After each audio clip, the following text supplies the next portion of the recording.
Okay, yeah. Yeah, sit back.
All right. So, well, thank you everyone for joining us. So today's session in our series of Let's Talk About Diving While We Can't Go Diving, I think is going to be fascinating. So I think without further ado, I'm going to throw it over to Joe, not Amanda. Yes. I'm conspicuously not Amanda. And then Joe, I don't have rights to mute everybody, but I don't hear too much background noise right now. So if it gets problematic, then you have, I think, the controls now for muting. Okay, great. Yeah. Well, thanks, Jim. I'm super happy to be here. I wish that I could be up there, and in different times I would have made the journey to meet with you folks in person. Jim asked me to talk to you guys a little bit about diving in the sanctuaries and a little bit about the sanctuary program and what we're doing in Lake Ontario. We also have Ellen Brody on the line here. She's a colleague of mine in the Office of National Marine Sanctuaries, and she's really heading up the effort to look at designating a marine sanctuary in Lake Ontario. And I've been working with her on that effort. So I'm going to kind of talk a little bit about that. We can answer some questions about that as well. But then I really want to focus on diving and particularly technical diving that we do in the National Marine Sanctuary Program, and kind of highlight some of the cool stuff that we do working with dive organizations and dive clubs and citizen science programs. So I don't know, I'm not really that versed in doing a presentation under this format. I don't know what makes the most sense for asking questions. Generally, I'm pretty informal. If somebody has a burning question that they want to ask, flag me somehow. Otherwise, I'll kind of stop periodically between segments and give folks a chance to chime in and ask questions. Shall we just ask people to go on mute, and then if they have a question, they can just come off mute themselves? Yep, that's fine. Yep. We're all adults. Totally feel free to interrupt or ask. I've got a lot of content that I'm going to go through pretty quickly. There's lots of images and things that you might say, hey, what rec is that? Where what are the rules here or there? So just feel free to jump in. So let me do this, share my screen. All right, does everybody see the beautiful whale tail logo? We do. All right. So if you're not familiar, I work for the Office of National Marine Sanctuaries and the National Oceanic and Atmospheric Administration. The National Marine Sanctuary System is really an incredible network of marine protected areas around U.S. waters, stretching from American Samoa up into the Northeast off of Stellwagen Bank and down to the Gulf of Mexico. The whole coast of California is practically a marine sanctuary. Really a stunning collection that we, often people will liken these to national parks, but underwater. And the majority of these sites focus on living resources, but increasingly there's a lot of interest in protecting submerged heritage and shipwreck resources.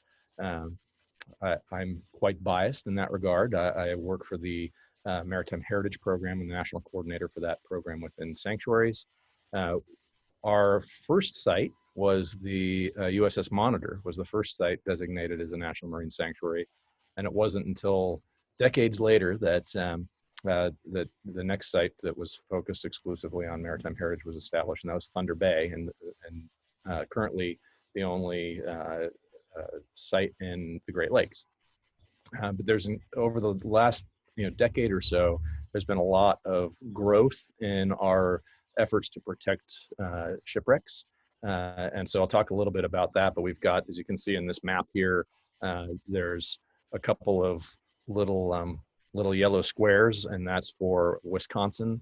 There's a proposed National Marine Sanctuary in Lake Michigan. That's pretty far down the line. It's moving, it's a little bit ahead in the process than Lake Ontario. And then of course that other little yellow square is where you guys are, up in the eastern basin of Lake Ontario and the St. Lawrence River area. So those are our major efforts at the moment. We also have some expansions that are underway to protect new sites. I'll talk a little bit about that, some of the work that I've done down off of North Carolina over the last decade. But I just wanted to start off with this and show you that Lake Ontario will be in good company as we move forward. So just to kind of kick off, I imagine that most of you, knowing Jim, are familiar with what's going on in Lake Ontario and our efforts to respond to the community's nomination for establishing a sanctuary there. So I want to share you just a quick video of that effort, and then an update on kind of where we are on that project.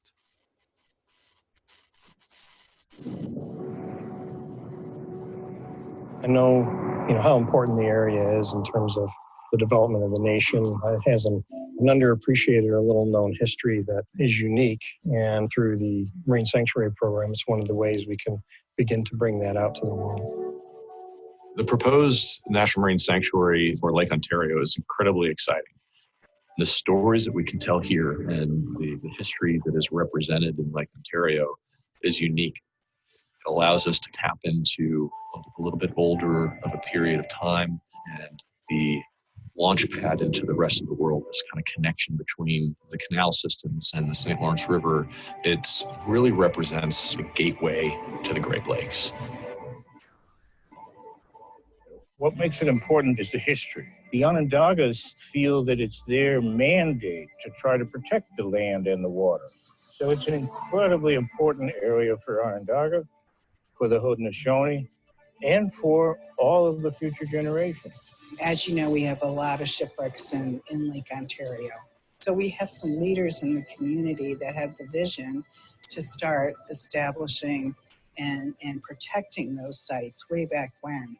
So the fact that we're moving in that direction, at this point is really exciting. Well, I think it's really important to protect the underwater world for future generations, so people don't forget where we come from. How did America become America? Right? It was mainly through these waterways. Facilitating the ability to bring these resources through education, research, interpretation, and fun activities to the public, so the public, whether they're 80 or 8, can enjoy and learn something new that maybe they didn't know before and enrich their lives. We see tremendous benefits to educate the greater community, and it helps us to tell our story certainly a little bit better, and for future generations it's just a must.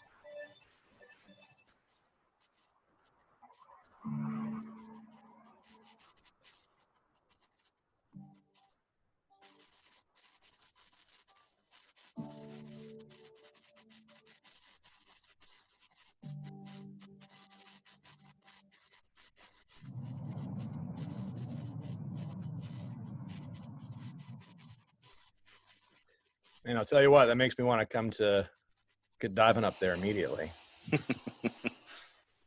So that kind of gives you just a quick overview of sort of the significance of the region, why we're interested, why we think that there's it fits in with the level of significance of the rest of the sanctuary system. It's really, I'm personally really excited about this project. We've been working on it for a while now, and just to kind of give folks a quick idea of where we are in this process, kind of how this process works. It kicked off with kind of a community-based approach. We have a nomination process. We received a nomination from the local communities there along the shore. Several counties got together to put together a nomination package. Once we reviewed that and accepted it, it met our levels of significance. It goes into an inventory of many nominations, and we evaluate those internally for the ones that are kind of the most compelling. And we decided that this one was so compelling from the resource standpoint and what it represents in the lake that we wanted to move forward with it. So that's where we are. We initiated this process back in April of 2019. I know Jim was at some of these. Some of you guys might have also come out for the scoping meetings that we did last spring, and now we're in this process of developing a proposal. So this comes in from the community, and as NOAA decides to move forward with it, we then are taking this on as a federal action, and that requires us to do a number of things, which I'll talk about in a moment. Is developing a series of implementing documents, environmental impact statement, a management plan, and proposed rules, proposed regulations.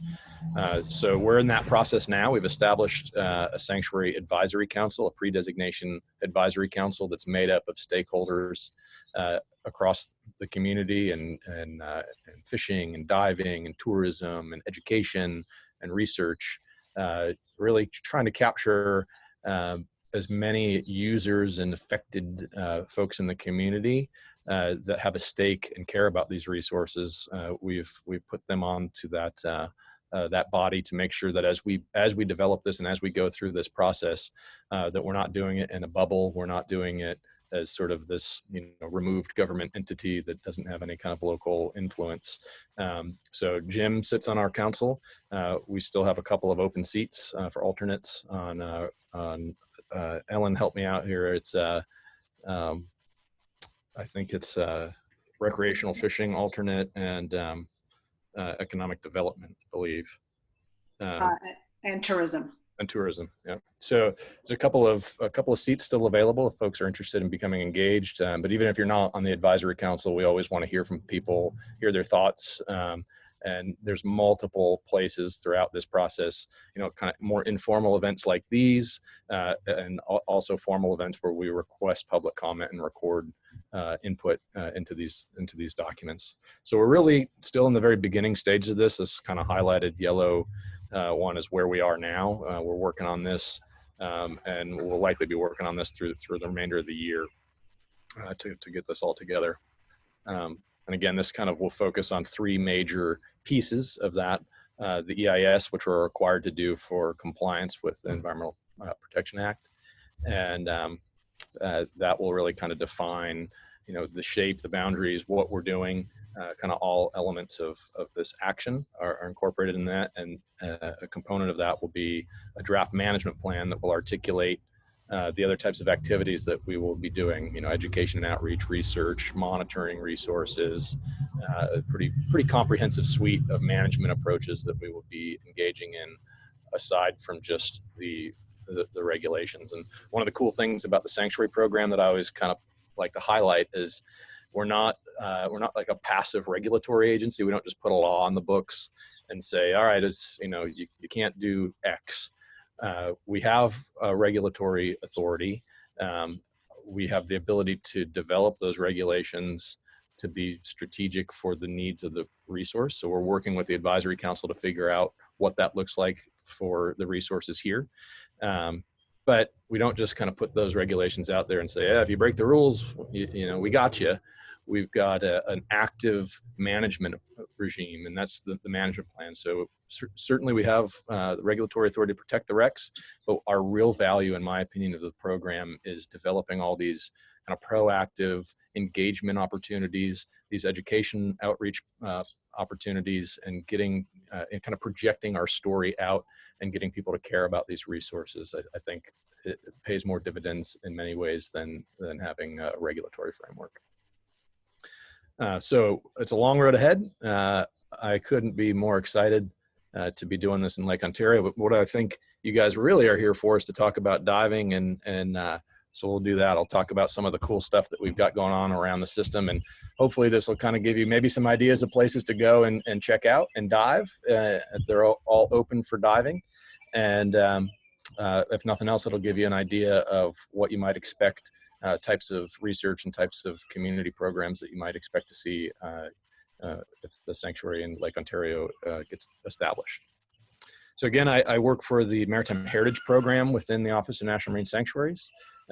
This is a really cool program. It was established a little over 15 years ago to look at all things heritage in the sanctuary system, because many of the sites are focused predominantly on living resources, but almost all of the sites, and I think all of them now with the expansion of Cordell, have either maritime archaeological resources or cultural resources within them. So we developed this in-house cross-cut program to address the needs of not only preservation and management, but also education and outreach for the system. And I'm fortunate to be part of that program. So the opportunities for doing archaeological research and diving in the National Marine Sanctuaries are I think incredibly exciting and pretty diverse. This is one of my favorite shots of a wreck off of North Carolina called the E.M. Clark. It'd be cool if, as I go through this, and I don't know how well this will work with mute and things, but has anybody dove in any of the marine sanctuaries other than what's proposed off of Lake Ontario? Has anybody been to Thunder Bay or the Monitor or the Florida Keys? Certainly the Florida Keys, I'd imagine.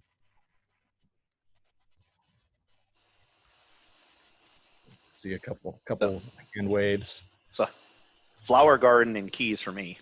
Oh, Flower Gardens. Oh, wow, you're ahead of me. I haven't even had a chance to get to the Flower Gardens. That was a tricky one to get to. That's an adventure to get there.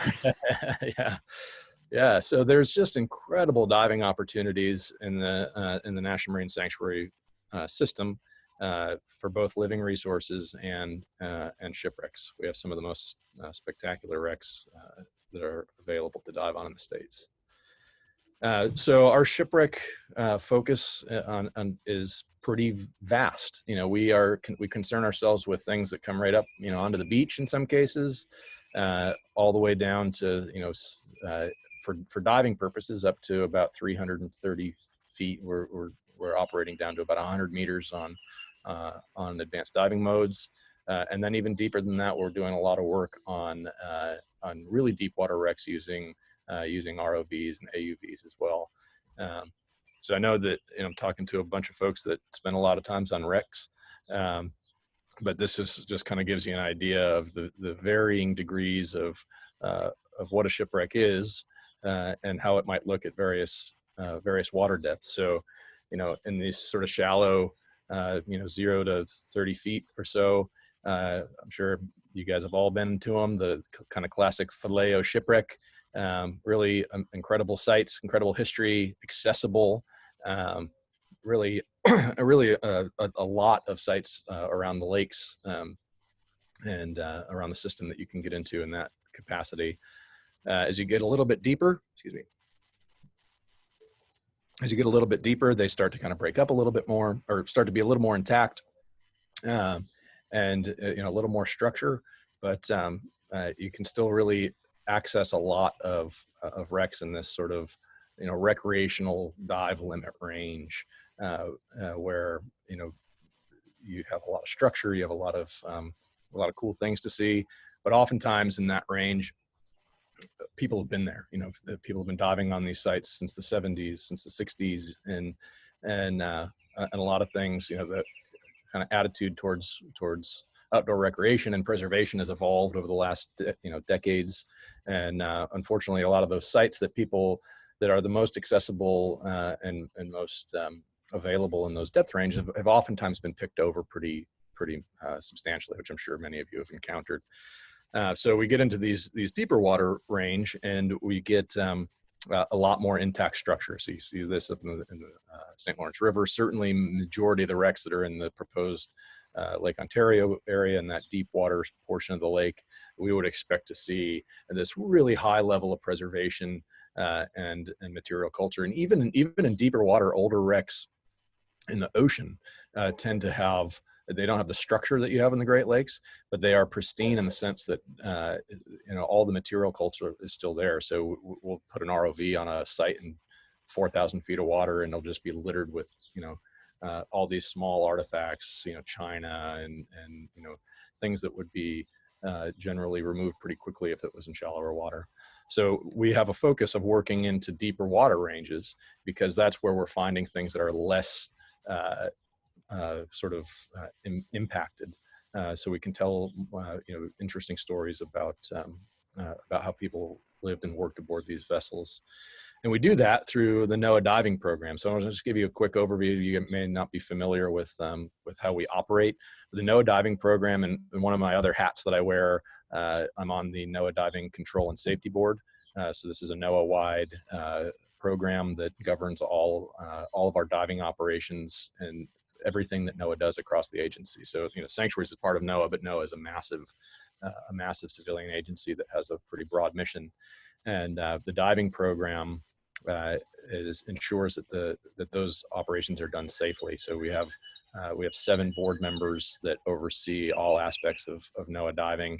We're the largest civilian diving program in the federal government and one of the largest scientific diving outfits in the world. We focus predominantly on science diving. And whenever I talk to people about that, they say, well, what is science diving, right? It's not necessarily a different technique of diving. It's simply diving for the purposes of science, right? And scientific diving, as it's defined sort of in universities and really because of OSHA, there's an exemption for being able to conduct research, be working as a diver underwater for the purposes of science, has a different set of regulations that you're required to follow under OSHA guidelines than for other types of commercial diving work. So there's an exemption from commercial standards for the purposes of science, which allows us to use things like nitrox and be free swimming and be able to use closed circuit rebreathers and other types of technologies that are more prohibitive in the commercial standards. One of the things I always point out when I talk about this is that, the term scientific diving, a lot of people almost think of it as like a certification, and that, oh, you're a scientific diver. Well, you're just doing science, and there's nothing inherently more skillful about NOAA diving or science diving than there is in the recreational industry, and indeed, most of the training that we do and the advanced levels for CCR diving, for trimix diving, open circuit, all these things, we're sending our employees to be trained through the recreational training industries, and we're recognizing those standards. So we have our own policies for employing them once somebody has that training. We have pretty rigorous checklists and proficiency requirements to make sure that people are doing everything. Safety is our #1 priority, and we're constantly learning and making sure that the work that we're doing is done safely. As of right now, we have a small group of folks within the NOAA diving program that do deep water work, and we're currently we're capped for human scuba diving at 100 meters. So we've got a number of operations that are going on, particularly in the Northwest Hawaiian Islands, that are operating in those depths, which I'll talk about here shortly.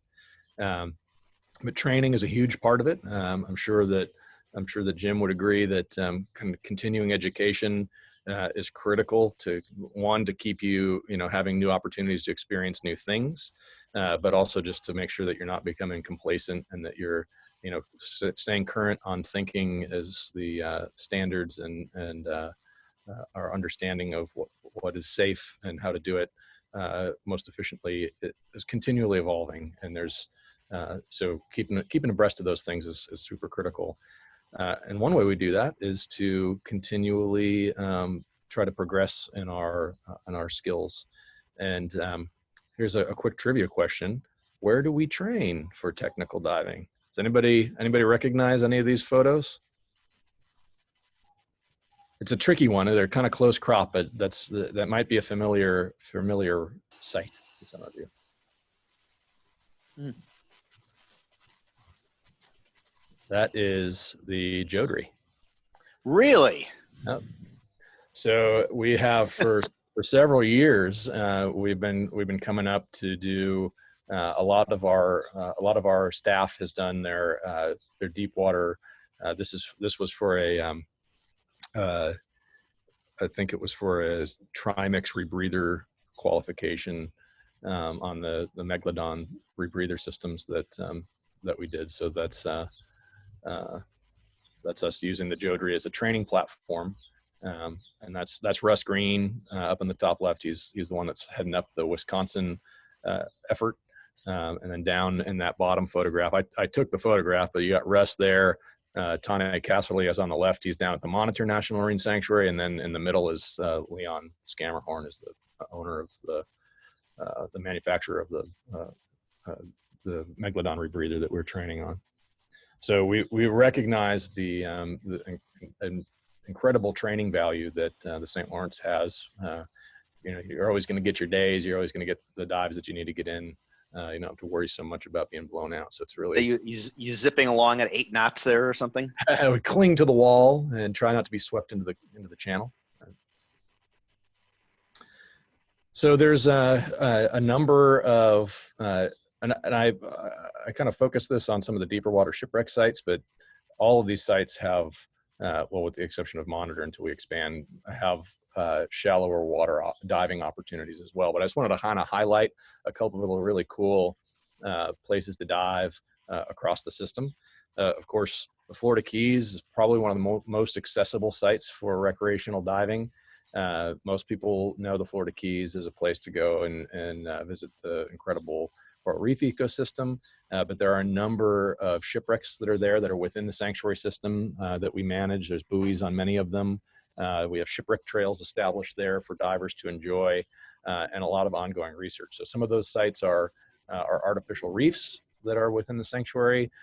Some of those are shallow broken up sites that are kind of embedded within the reef, all the way down to wrecks like the Queen of Nassau, the Northern Light, that are technical diving, big intact wrecks.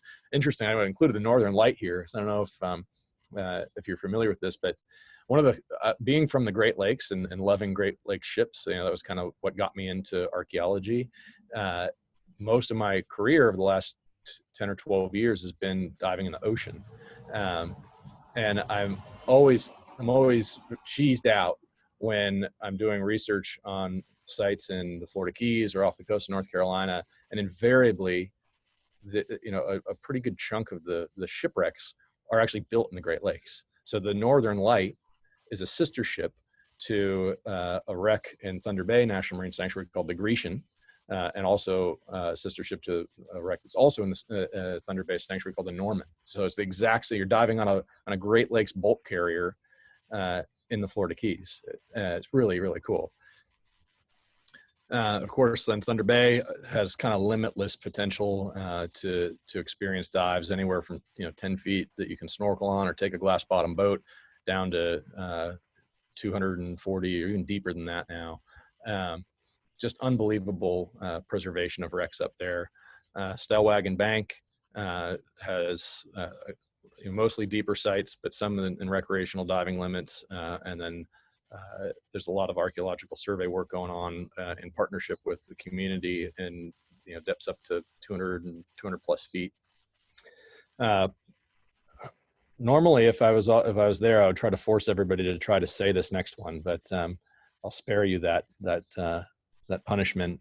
The Papahanaumokuakea Marine National Monument is one of the largest marine protected areas in the world, out in the Northwest Swan Islands. I'll talk a little bit more about that in a few minutes. But this is an area where we're doing a lot of our deeper water diving. Shallow atolls, but then they shoot down really deep, and we've been doing a lot of work out there on biodiversity up into about 100 meters of water with divers on rebreathers.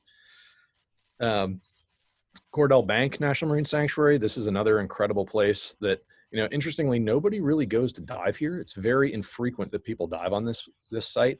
And if you have any sense of adventure, you got to go to this place. It's unbelievable. We got lucky enough to go out there about 10 years ago and dive on these coral pinnacles that are right on the edge of the continental shelf, where it drops down to like 10,000 feet. If you're off by 100 meters, it's just literally right on the edge of the shelf. And these coral pinnacles come up to about 200, a little shallower than 200 feet.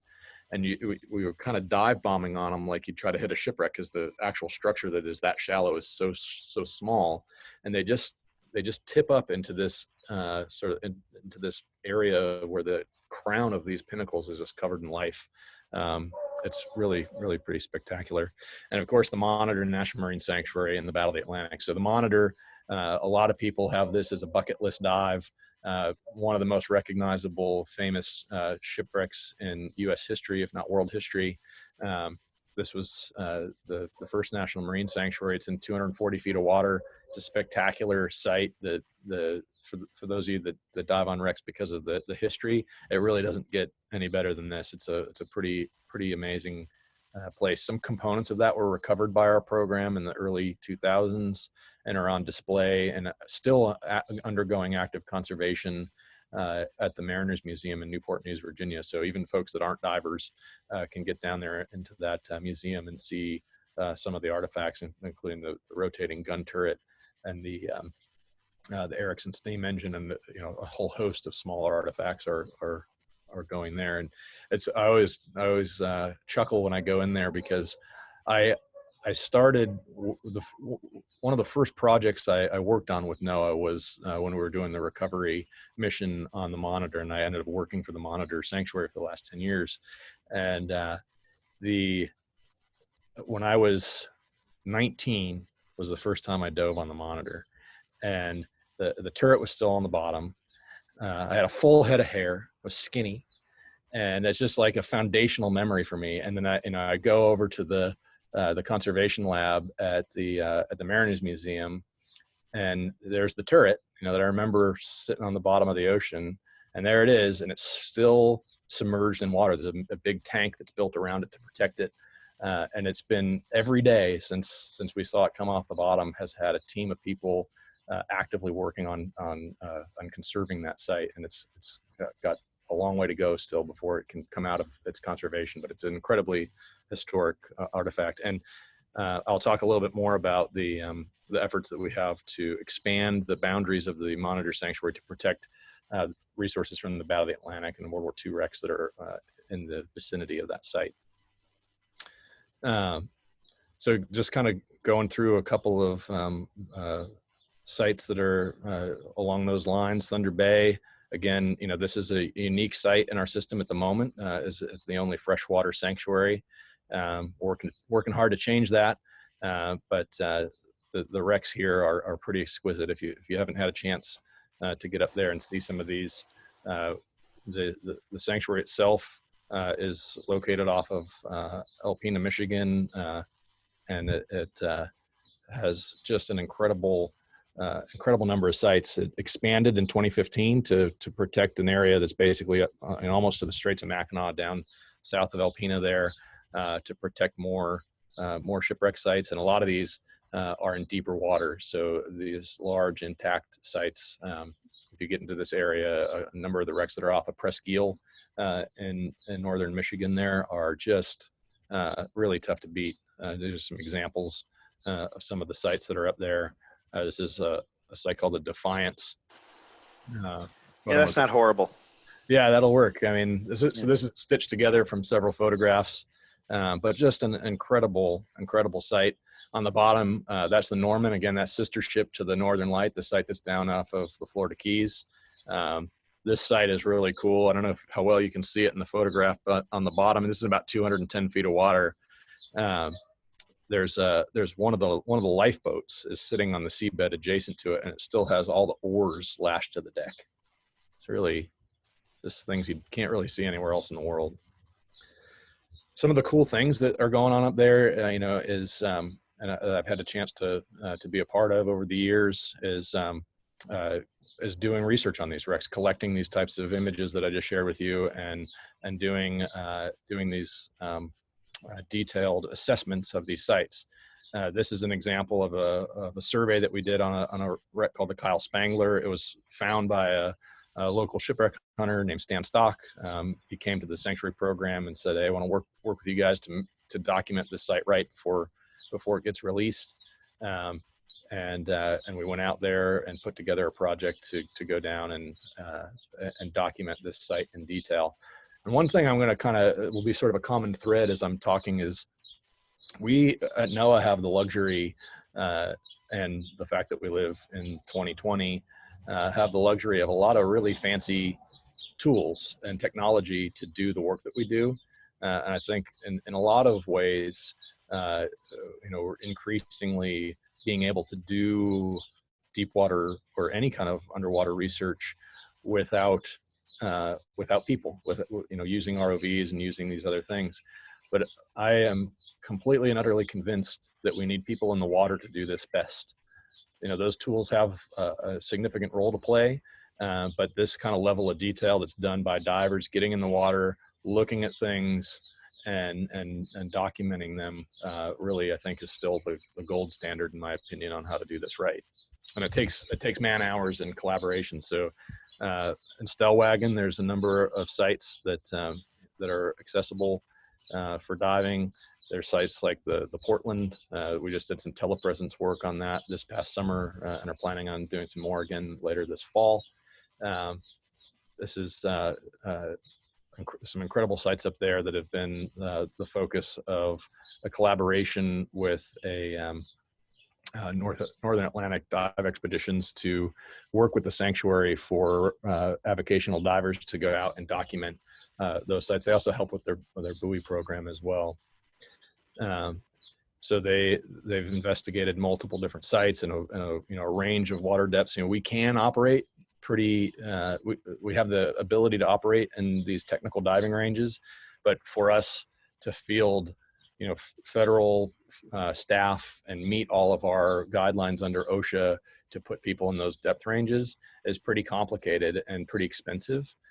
So we do it, but we can't do it as frequently as we'd like. So we partner with the folks that want to be out there anyways. And I think that I've found that a pretty common experience for divers is that people that love being underwater also just want to have something to do. And so we work really closely to develop these types of programs to have folks that are going to be out diving and want to help contribute that we work with. Again, Papahanaumokuakea Marine National Monument, unbelievable place. They don't let me out there because there's not a lot of shipwrecks, but there are actually some pretty significant wrecks that are up there associated with early whaling heritage. Up in Pearl and Hermes Atoll, there's a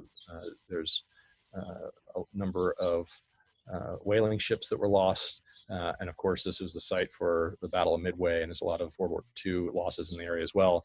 But the focus of their research, most of the research diving up there is on biodiversity. And they're finding, they're diving up into 100 meters of depth, so about 330 feet. And on almost every dive that they do to those depths, they're discovering new species. This is an incredibly remote area, and the natural features of this place are such that many of the species that are there exist only there and nowhere else. They have as much as 50% endemism of species in the area. So almost every dive that they do, they're seeing things that nobody's seen before. This is incredibly, on this list, this is probably the hardest one for you to go visit. Just not because you can't, but just because it's just so remote. Can we hitchhike? You can hitchhike. Yeah, it can be a stowaway.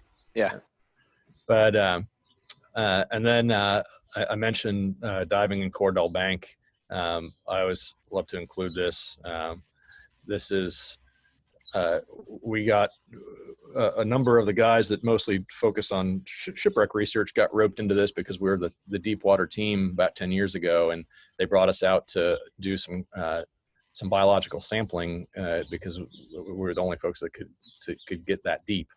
And so I remember just thinking, oh, okay, I'm into shipwrecks, but I'm sure I'll go help out. And the only way to describe this place was like going to Oz. We're in Northern California off of Bodega Bay, and you go out to this place, and everything's gray and pretty monochromatic, and it's everyone's worried about sharks because we're near the Farallon Islands. There's a lot of white sharks in the area. You got this kind of gray water, and then we drop down and we get on these little pinnacles, and I was just completely blown away. I mean, I've had the opportunity to get out to kind of the classic dive places like the Great Barrier Reef and all these places that are supposed to be so spectacularly colorful. I have never seen anything like this. It's just 100% coverage of the structure with all this kind of Coriolanactis and hydrocorals and just like neon. It was pretty unbelievable, and nobody goes there. There's no reason that you couldn't. But there's not a lot of technical diving operations in Northern California. But really, this is just a cool spot. These are just some examples of what it looks like there. You'd never think that that's 55-degree water in Northern California. And then finally, just give you an idea of some of the stuff that we were doing off in North Carolina. We've had an ongoing effort down there to protect that an area that represents the Battle of the Atlantic, really kind of characterizing it as a battlefield site in the ocean. North Carolina, for a number of reasons, is particularly unique in the landscape for the Battle of the Atlantic, which took place in the Atlantic Ocean, really from the North Atlantic down even off the coast of Argentina. On both sides of the ocean, there was U-boat activity. It was pretty unbelievable what they were able to do. But North Carolina was a hot spot for that activity because of a number of things in the landscape, mostly the confluence of oceanic currents, water depth, the proximity to the continental shelf allowed U-boats to operate there really effectively. So starting in about 2008, we embarked on a pretty comprehensive inventory of shipwrecks off of North Carolina, and that's where I was the PI of that project for about 10 years, and we did a lot of work. And some of the coolest work that we did was through community-based archaeological surveys. So we have a license agreement with Nautical Archaeology Society. We also have some training materials through UNESCO that we use to work with dive clubs and organizations to train them in marine archaeology survey techniques. And interestingly, this is how I got involved. This is how I started my career in marine archaeology. There's up on the Great Lakes, some of you might be familiar with this. There's an organization of the Great Lakes Historical Society called MAST. It's the Maritime Archaeological Survey Team. That was started in 1997, and I was a part of that initial group. We did a survey of some wrecks in Lake Erie, and I said, I'm in. I got to do this. So I really believe in these programs because for me, that's kind of what got me engaged in a lot of this stuff. And so we do a lot of this where we work. This is there's a dive club based out of the DC area called the Battle of the Atlantic Research and Expedition Group that we work with and have kind of annual training, and then also like a 5-year focus of research on what they're trying to accomplish. And we do things kind of that run the gamut from these traditional hand maps where you're going down and stretching a tape over these sites and measuring every little feature to increasingly things like photogrammetry and other kinds of 3D modeling. And this is kind of the work that we do. So I just kind of give you an idea of the sort of spectrum and the way that we approach things. Typically we would do, and again, this is to show you how important divers are to this process. We do sort of these pre-surveys where we, find the wreck or model the wreck as best we can, understand the extent of it. This is a wreck up here in the top left. Actually, all these pictures are from a site called the Ashgabat, which was a Soviet tanker that was sunk by a U-boat off of Cape Lookout in 1942. And it was, it's in about 50 feet of water. It's really pretty spectacular size, usually pretty good visibility, really kind of tropical conditions there. But it was a navigation hazard, and a lot of these sites as navigation hazards in the mid 40s were either blasted or wire dragged to reduce them. So you can see here that the site's pretty scattered and distributed pretty disarticulated. So we wanted to get a good assessment of what's there. So we did a survey, which gives you a pretty good idea of the general layout. And we had divers come in and work with us and do offsets and trilats, conduct photo video surveys, and just generally run diving operations. So this kind of gives you an idea of the steps that we go through to characterize a wreck. This is the same site using different degrees of multi-beam sonar. So on the left, you see a pretty low resolution image. We say, all right, well, we got to go look at that a little more detail. And then we use a higher resolution system, and you can see a lot more of the feature. You can see the boilers, you can see some of the ribs and some of the structure. And then we go down and this is to kind of compare what you're seeing in the sonar imagery. You can see all these individual frames. You can see up here, just kind of to the right of the little red arrow, is the propeller, spare propeller that's laying off in the sand there.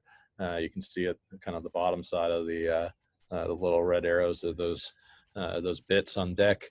So it gives you kind of an idea of the difference between the sonar imagery and the photographic imagery. And again, this is a pretty good multi-beam system. You get a good amount of detail. The spatial orientation is really solid, but you're still not getting that much detail. I mean, what does this really tell you other than the general layout of the site? It's all these smaller artifacts that are kind of encrusted with coral and algae, and have various crustaceans growing all over them and have rusted away, that are really telling us a story about people, right? So that's where the divers become super valuable, is that they can go down there and sort of see beneath that marine growth, or see beneath the zebra mussels and see what they're actually looking at and make some interpretations. So this is an example of that same site having diver survey added to that. It adds a much higher level of understanding of both how the vessel is constructed and how the site is distributed.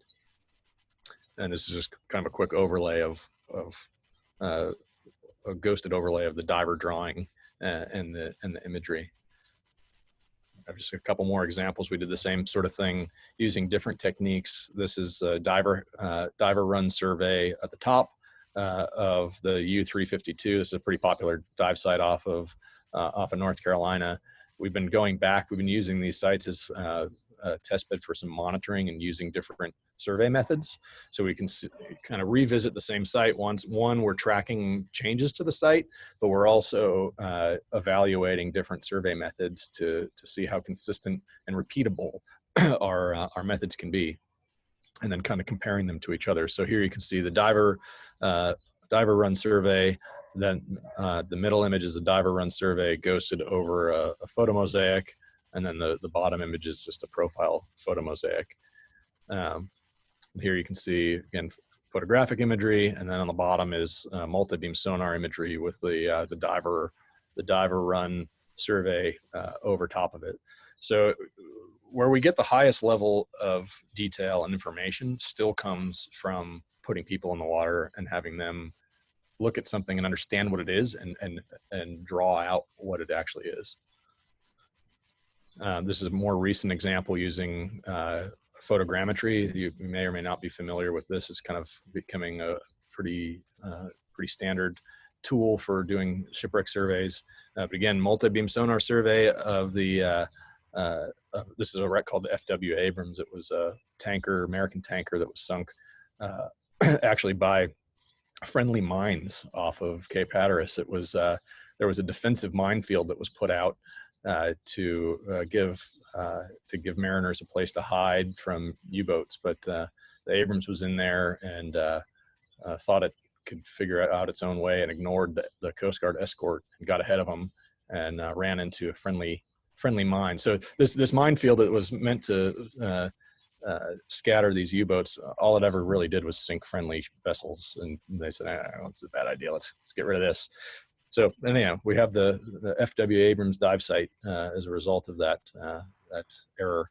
And then here, this is a diver-based photogrammetry survey. So some of the earlier images that I shared with you were photomosaics, where you actually have a diver taking a series of photographs and stitching them together manually.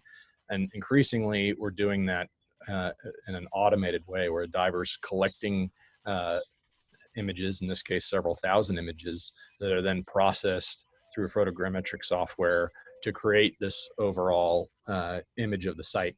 So these are a little more sort of scientifically repeatable products, and you get a lot of detail, sort of photo level detail. You can zoom in and see a lot of these things. But even so, you're still getting a higher level of resolution by having divers go in and document the site. So this is the photogrammetric survey above, and below this is with diver added detail.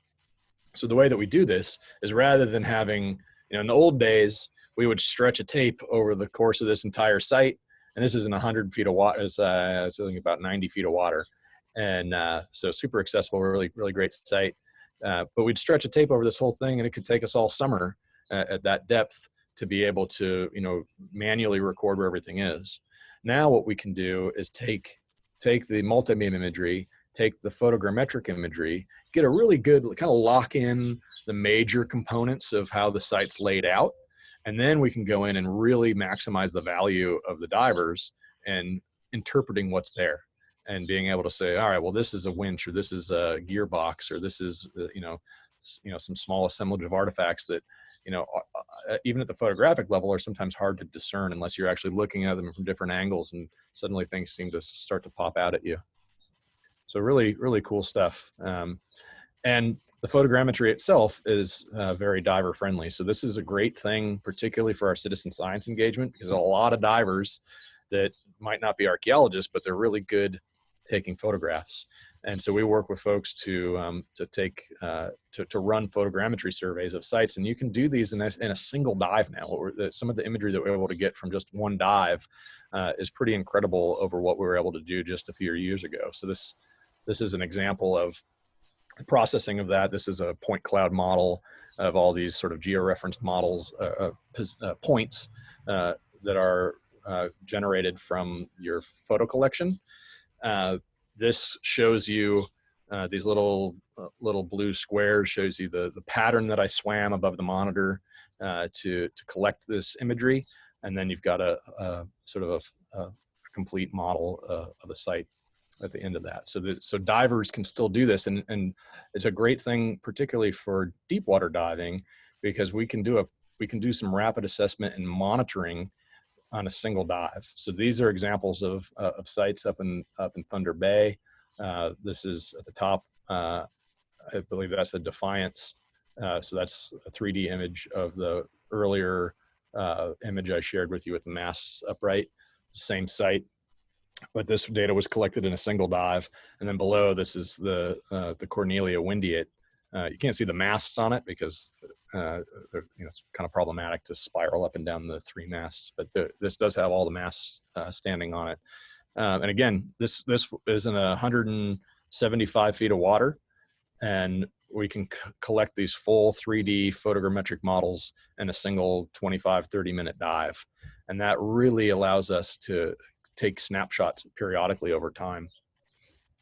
And then, of course, we're getting better and better as camera systems get better. And this is there you go. An example of what we did last summer up in Lake Ontario.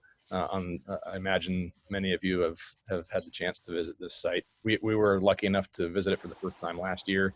And again, single dive, we were able to collect these 3D images. So super important. There's a lot of work to be done by divers, a lot of really cool opportunities.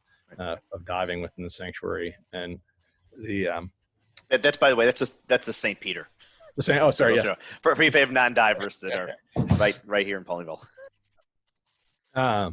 So I have, I know we were scheduled to go till 8. I have a couple more things I wanted to share, and then maybe take some questions. So I'll go through this pretty quickly, but I did want to flag that, you guys are divers. I'm a diver. Our program has a heavy emphasis on diving, but it's not all we do. And it's worth noting here because a lot of the shipwrecks that are particularly in the deeper portion of Lake Ontario, aren't really accessible by divers.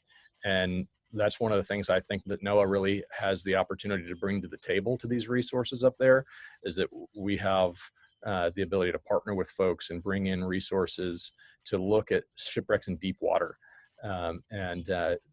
Again, these sites are often so pristine and so full of information that there's really a lot of exciting things. And so we do remote sensing surveys to try to find new sites in the sanctuaries that we manage. And then once we have sites that we know about, we do a lot of telepresence of late, where we'll broadcast live dives from thousands of feet of water to people's homes, so they can participate in that exploration alongside us, and do these characterizations using ROVs, AUVs, and basically any piece of technology that we can get our hands on. I'll go through this quickly because I know we're short on time, but this is just an example of kind of putting all that into action off of North Carolina. We wanted to find a new set of shipwrecks that were associated with the Valley Atlantic. There was a missing U-boat and a vessel that it sunk, which, again, the vessel that it sunk was a Bluefields. It was a Nicaraguan flagged freighter. It was built in Manitowoc, Wisconsin, and it was a Great Lakes ship. Sunk off in North Carolina. So as I was reading about this and we were looking at the Valley Atlantic, I was like, I got to find this. So we began by, really from scratch, looking at archival research to try to figure out where we think it is. We're using after action reports from the escort vessels that were part of the convoy and creating sort of this probability model. If you're not familiar with North Carolina, this little map up here is that's Cape Hatteras. So this is right off of Cape Hatteras along the edge of the continental shelf. So we spent a lot of time using various AUVs and different versions of sonar. This is a forward-looking sonar image, the black and white image, and then below is a multi-beam image. These are of the same target. So we start off looking really wide, covering as much area as we can, but you sacrifice resolution. So you cover a lot of ground, but you don't get a lot of detail. And then we have these kind of bits and bobs that we want to go back and look at, and then we can use these other pieces of technology to get a better image. So Joe, have the Great Lakes already been mapped, or is this largely unexplored still? It's largely unexplored. The Great Lakes haven't been mapped substantially in a long time. And so you'll see like bathymetric charts where they're charted, but the level of resolution for charting is not the level of resolution that is needed for finding shipwrecks. So even in the open ocean, the standard still, when you're not near navigable waterways, the level of detail that you'll see like a nice multi-beam bathymetry map of the lakes, and you think, oh, well, they surveyed all of it. Well, that's often gridded at like 50 to 100 meters. So each point that makes that contour map it could be 100 meters, be 300 feet of gap in between each individual tiny pane. So there's really still a lot to be discovered. Because using the wrecks and obstructions database, I can tell you where things aren't. Yeah, absolutely.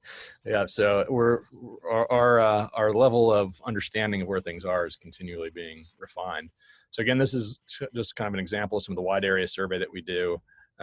We were successful in finding the Bluefields. We thought if we find the Bluefields, it'll be a smaller search area to try to find the U-boat. Maybe they're within a couple of miles. We're hoping maybe a couple of miles from each other. And when we found it, we also saw this little smudge off to the left that we thought, well, maybe it's just a piece of the Bluefields. It's only 200, so basically 2 football fields away.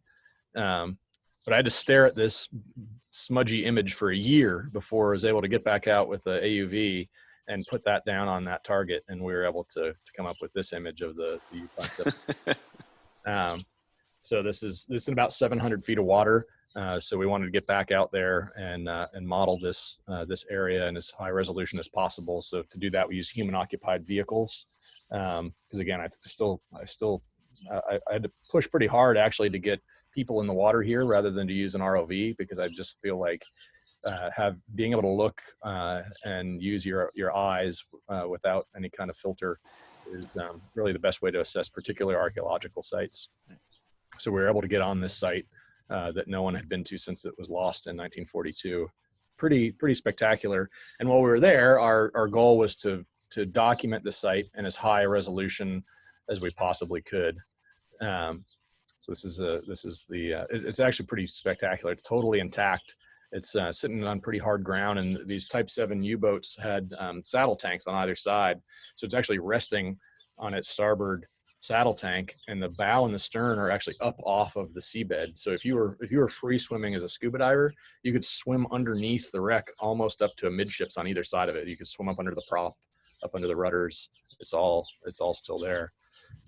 So we ran a laser scanning survey that gets you a super high level of resolution on a site like this. So these are the types of things I just wanted to share, that we would approach things one way for things that are accessible by divers, and then things that are outside of that diving range, we have another approach, another suite of activities that we would do to be able to model these things and be able to kind of virtually raise these sites and be able to share them with folks. And so in the Lake Ontario proposed boundaries, right, the lion's share of wrecks will be past certainly sport diving range, but past your 100 meters, right?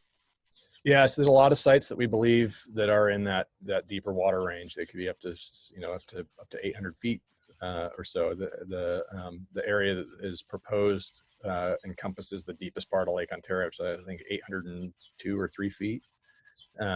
So yeah, there's a lot of sites that would be in that sort of 300 to 800 foot range that we would expect to see really high levels of preservation, and we would need to be utilizing some of these more advanced survey methodologies to be able to characterize those as best as possible.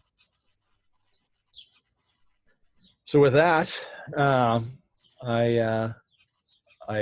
have nothing else to do tonight except for hang out with you fine people. So I'm happy to stick around and answer questions as long as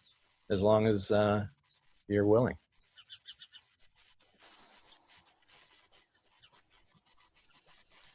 So Brian, you're an engineer, so your mind has to be spinning about the technology.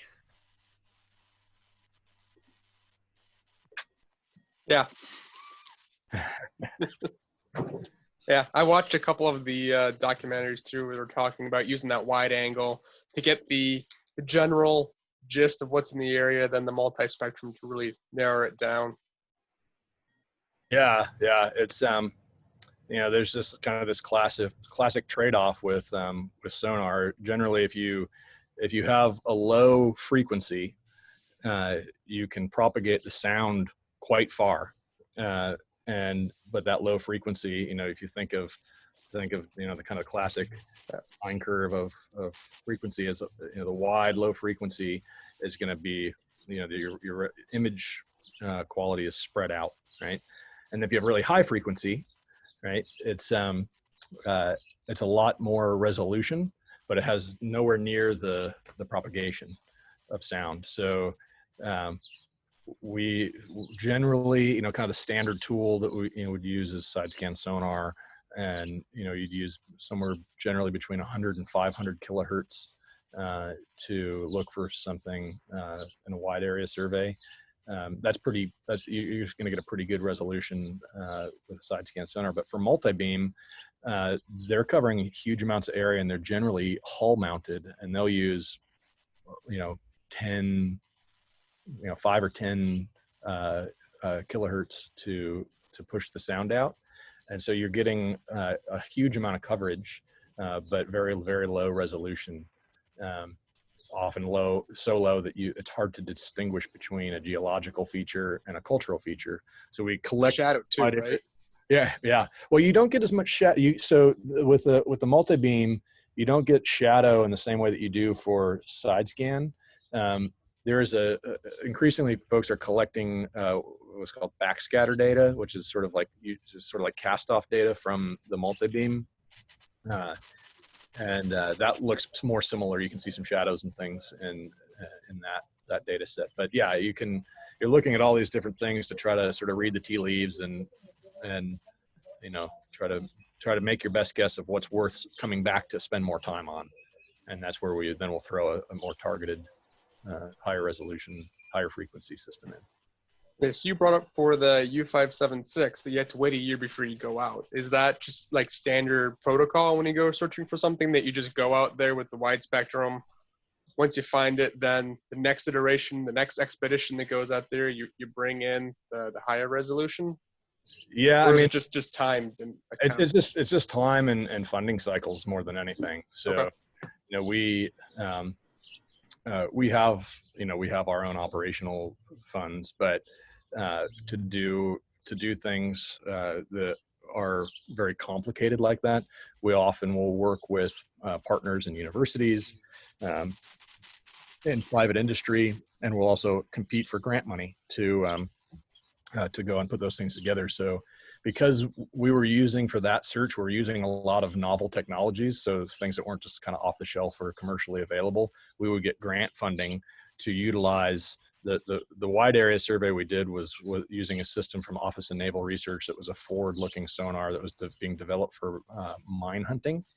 And there was really only one of those systems. So we put together a proposal, we got a grant to go do that project. So we run out there, do the project. We have 57 targets that might be something, but the project was the wide area survey. So then we had to say, all right, well, how are we going to go back and look at these? And we find a partner to work with, find some money to go out and do it. And so it just kind of naturally works that way. When we went out finally to do the survey in the human occupied submersibles, that was a private-public partnership. We worked with a company that had the submersibles and a support vessel, and then we found grant money to offset the cost of getting them up there to do it. We partnered with a company that was developing laser scanning technology for underwater survey, and they wanted to use that to, the real market for those things is to do pipeline surveys, but who wants to use a pipeline in your marketing material? Let's use a shipwreck, right? So we worked with those guys to come out and use that technology. So just, we're kind of scrappy in the way that we kind of put these projects together. I mean, ideally we would have limitless resources, and we just have a bat cave on the boat that opened up and had all the tools that I needed right there. But generally speaking, we only kind of have one window and one sort of survey approach per field cycle. Are you sure you work for the government? Because that's not sounding how I thought the government works. we get it done. In the end, we get it done. So Nan, I know you're not a diver. You're here from your interest in the Portlandville Historical Society, and I was just thinking about some of the deeper wrecks. Right now you have the exhibit of the St. Peter, and that was mainly those artifacts came with people with crowbars diving on wrecks, right? Not exactly very different than I think how you do it today. Yeah, a little bit different. So I'm just thinking the stories you can tell with more data. Mm-hmm. Yeah. Yeah, and I found this very interesting and very helpful, so thank you. It gives me certainly a better understanding of the importance, if you will, of what you're trying to do with the proposed sanctuary, and we could only hope that it really happens. Yeah, thank you. I think that increasingly some of our visitor centers, we've moved towards a lot of these kind of virtual immersion experiences to get people. So rather than looking at a physical object, we're doing a lot with virtual reality and augmented reality. So people can kind of put on a headset and have a 3D dive experience. We've got a couple of, we're actually developing one from the dive that we did on St. Peter, and doing these types of 3D modeling and creating these other types of sort of immersive experiences that can be enjoyed in the visitor center type setting, but not necessarily, bringing things up off of the lake bed to put there. I have a question. If Ontario becomes a marine sanctuary, what does that mean? What changes will happen for us and the community? So the great thing about the sanctuary program, is kind of alluded to, is that there's not a one size fits all. There's not a here's what a sanctuary means. Our act is pretty surgical in that we can establish boundaries to protect an area and a set of resources, and then create regulations specifically tailored to the needs of the users in the community and the threats posed to those resources. So what we're doing right now is trying to answer exactly what your question is. We've got this advisory council that Jim's on, and a number of other folks in the community to help us dig in and figure out what that is. So generally we would start that with an analysis of threats and an analysis of identifying gaps in legal protection. So we would look at, all right, well, what can we do? What are the threats to the resources? So in certain places where there's diving, that might be, anchoring on sites or tying into sites directly. So if in places like Thunder Bay, we mitigate that by implementing a buoy program. We do that in the Florida Keys as well. Whether that makes sense here or not is unclear. A lot of these sites are deeper than you would generally anchor on. Anchoring in the St. Lawrence River has its own set of problems depending on what site you're at. So maybe that would look like some other type of infrastructure where there's a system of maybe not surface moorings, but subsurface tackle that helps people access sites in a way that's going to be beneficial for the resources. But we're trying to figure that out. Another threat might be the recreational use of ROVs or people taking submersibles down to interact with these deeper water sites, which is a kind of a classic example of shipwrecks on the western side of the lake, the Hamilton, the Scourge, that were one of them was demasted by an ROV survey decades ago. So that's more of a part of the threats analysis is, all right, if this is a possibility, if accessibility to these types of technologies is increasing, there's no regulation, there's no way to kind of monitor those types of activities. So maybe we would consider what's the best way forward to manage that type of thing. So I guess that, I don't know if that answers your question well, other than to say that we have a process by which we work with folks in the community to make sure that we're recognizing balanced uses and resource protection. So we're not quite sure what form that would take here, but we're in the process of getting feedback to make sure that whatever form it takes is appropriate for the region. I think it's safe to say, though, the idea here is to expand access to in a smart way, I guess is the way to say that. So an example I think you were talking about was the buoy program, right? So magically every year a buoy gets on the St. Peter. It's a painted 15-gallon blue drum. Magically it shows up, and it's tied around a mast. Perhaps it shouldn't be tied around the mast, right? There's a landing craft from Vietnam era that I believe will be in the boundary, right at the edge. That another one of our advisory council members found that's in 80 feet of water, standing almost straight up, right?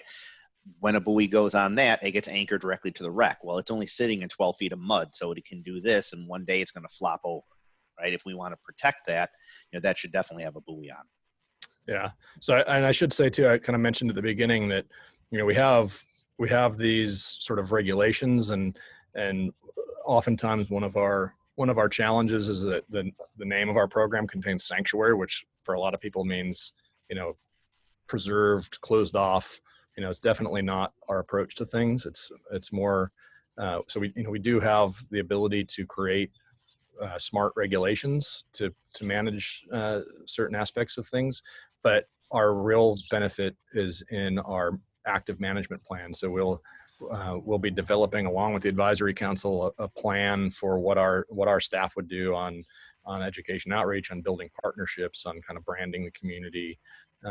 All of these things are kind of on the table, and we have examples of what that looks like in other places. And I think, the kind of natural example that we point to, the closest analogy within our system for what is going on in Lake Ontario is in Thunder Bay. But recognizing that it's not, it's not exactly like Thunder Bay. The sites are deeper, the uses are different, the communities are different. We kind of have some ideas that it might look something similar to Thunder Bay, which is, open access, creating facilities and infrastructure, education outreach, resource monitoring. They have school groups that come into their visitor center. They work, to support local businesses like their glass bottom boat tours, certain things like that. Obviously I don't think a glass bottom boat company is going to come to Oswego, but that's kind of the process that we're in now, is just figuring out what that might look like, and really want to hear from as many people as possible on how to make that as effective as we can.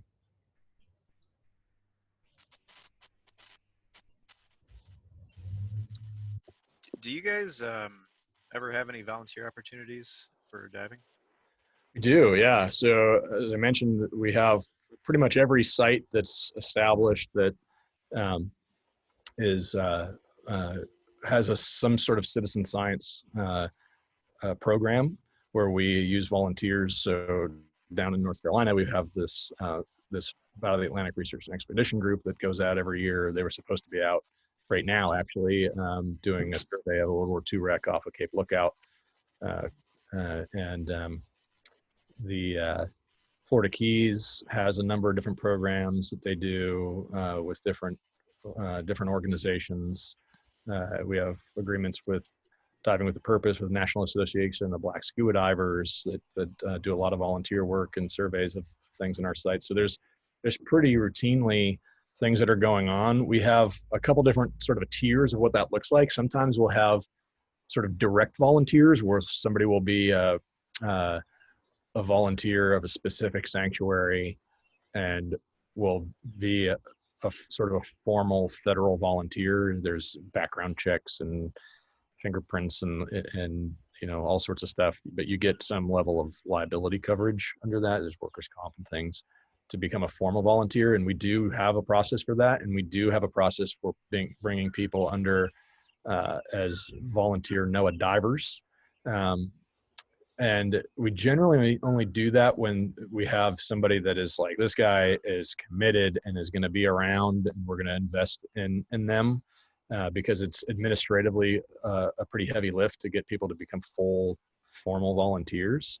But we do it. And but then oftentimes when we work with dive clubs and other partner organizations, we don't necessarily need to have full volunteer status. Like we can collaborate with volunteers that are out, under, a dive club or a nonprofit organization that will kind of work alongside without having to go through that sort of full, still kind of looks like a volunteer, smells like a volunteer, but didn't have to spend 6 weeks on paperwork. There's the government that I know and love. So going off of that question, what sort of job opportunities or internships are available for that sort of research and work? So if you go onto the Sanctuary's website, and I think our Facebook page is pretty good about updating with those types of things. There's a number of internships and scholarship programs that we have. For students, we have a really great scholarship program through called the Nancy Foster Scholarship Program. That's directly with sanctuaries. Ellen, you probably have some things that you could throw in here for this. There, maybe not. But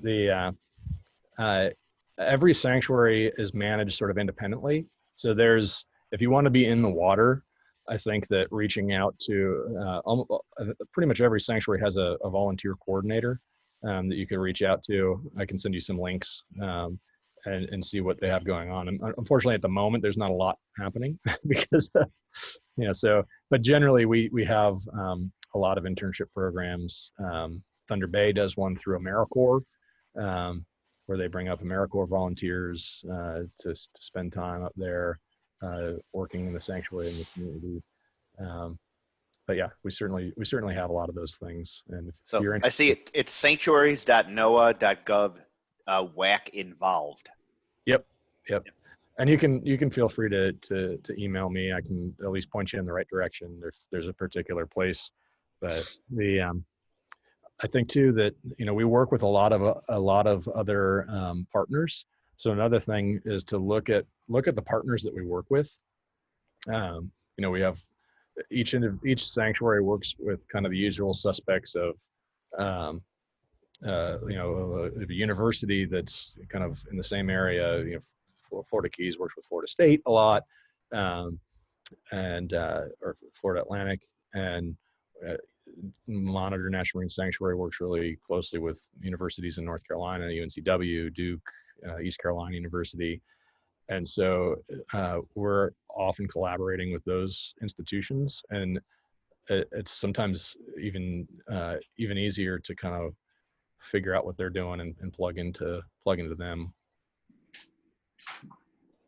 You're kind of piggybacking. Chat box go ahead. About, I'm sorry. There's a question in the chat box about Key Largo with intentional sinkings and what possibilities are there for that being allowed in Lake Ontario? Oh, where's the chat box? Oh yeah, there I see it. Sorry, I'm so used to the Google Meet. I'm Zoom illiterate. Yeah, so there are several artificial reefs that are in the Florida Keys that are within the sanctuary. And I'm not sure that we have really facilitated those so much as that we haven't prohibited them. The Hoyt S. Vandenberg is I think one of the more recent ones down there near to Key West. Of course, there's a Spiegel Grove and the Bibb and the Duane. So these are all sites that are within the sanctuary that were sunk intentionally. And I think for the most part, we're done by nonprofit groups, but the sanctuary does facilitate the buoy programs that are on them. We're happy to put an aircraft carrier in the lake if you want. We're more that'd be great. Help. In North Carolina, we haven't had any that we've been directly involved in sinking, but the advisory council that's down there, one of the chair at one point was the head of the East Carolina Artificial Reef Association. They've sunk a number of vessels off of there. We've supported them where we could, but we haven't as a program pursued sinking vessels on our own. Yeah, and I would just add that that's not something that we have promoted. Right. We haven't obstructed it, but it's not something that we have really put forward.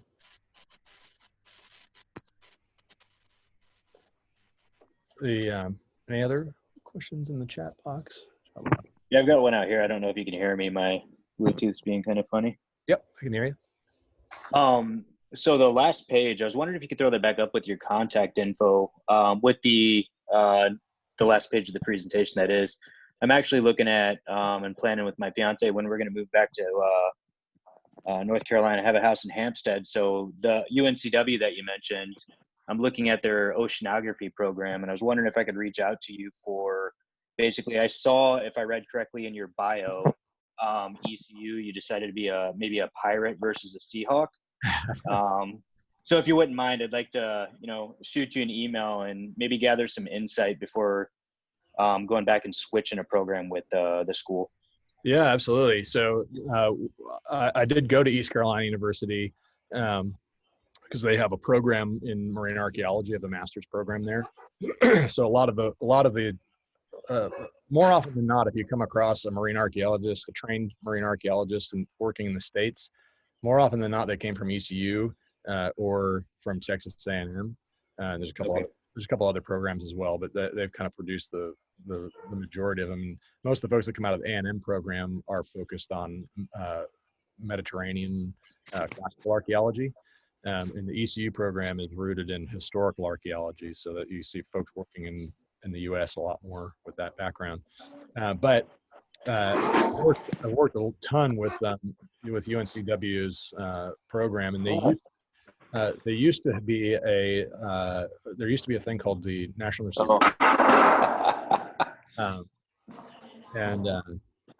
The UNCW was a NERC center, National Nursery Research Center, and they were the sort of hub of NOAA tech diving for a long time. So all of the early work that we did up in Thunder Bay and Monitor was all facilitated through folks in the Marine program at UNCW, and there's still a really, really strong program there.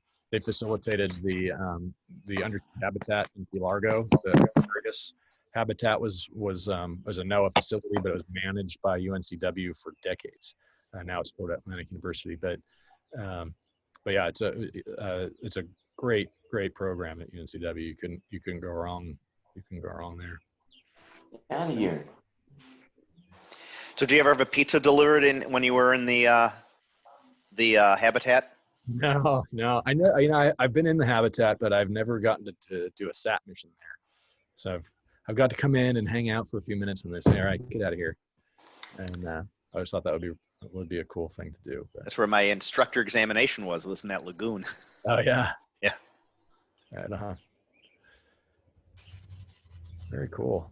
So Joe, there's a lot of cool wrecks in the St. Lawrence that are on the Canadian side. Is there any cooperation or similar agencies on the Canadian side that you work with?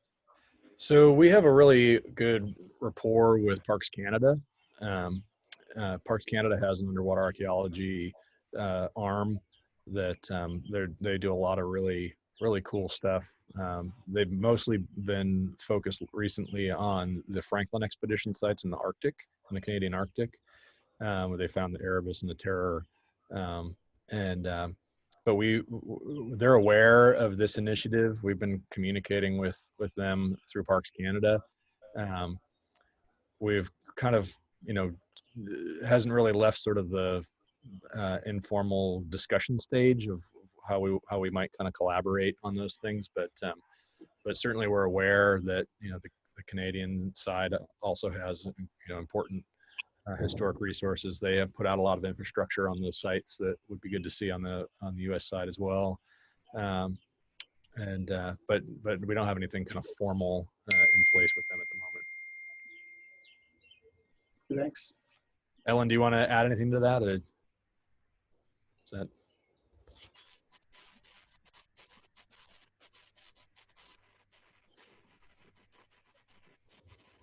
Oh, did we lose Ellen?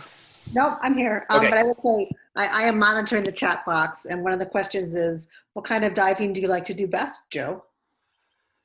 I like anything where I can see something that I haven't seen before, which is increasingly, smaller opportunities, it seems. But I like the deep water wrecks because they are so untouched.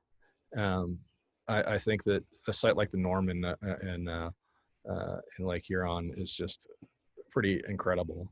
I have a soft spot for Great Lakes ships, so I think diving on wrecks in the lakes is certainly my preferred. But I sure would like an intact wreck in about 30 feet of crystal clear, warm blue water. That would be ideal. Yeah. We do all the crazy strapping on rebreathers and stage bottles and stage decompression and all. I like it. It's fun. It's a great opportunity to do that stuff. But, sure, every time that I find myself swimming around in shallow water, not having to worry about my bottom time, I like that too.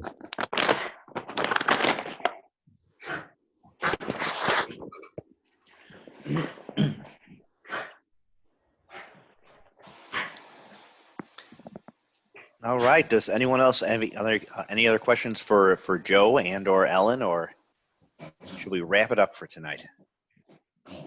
Have I ever read Dead Wake by Eric Larson? No, I haven't. I have not. Check it out. Excellent. Well, hey, it was my pleasure to do this. You know, we're really looking forward to working more up in the region in Lake Ontario. Hopefully, our plan was to be up there a lot this year, getting to know folks and getting to know the area. And I'm really eager for this all to end so we can get up there and get some more time meeting folks and getting to experience the things you guys get to see every day. All right, and thanks again. So I'm going to post this recording up on Are for Scuba's website, and if you want to share it with your friends, feel free. And so thanks everyone, and I always sign off and stay safe out there. Thanks, folks. Take care. Yeah. Thank you very much. Thank you.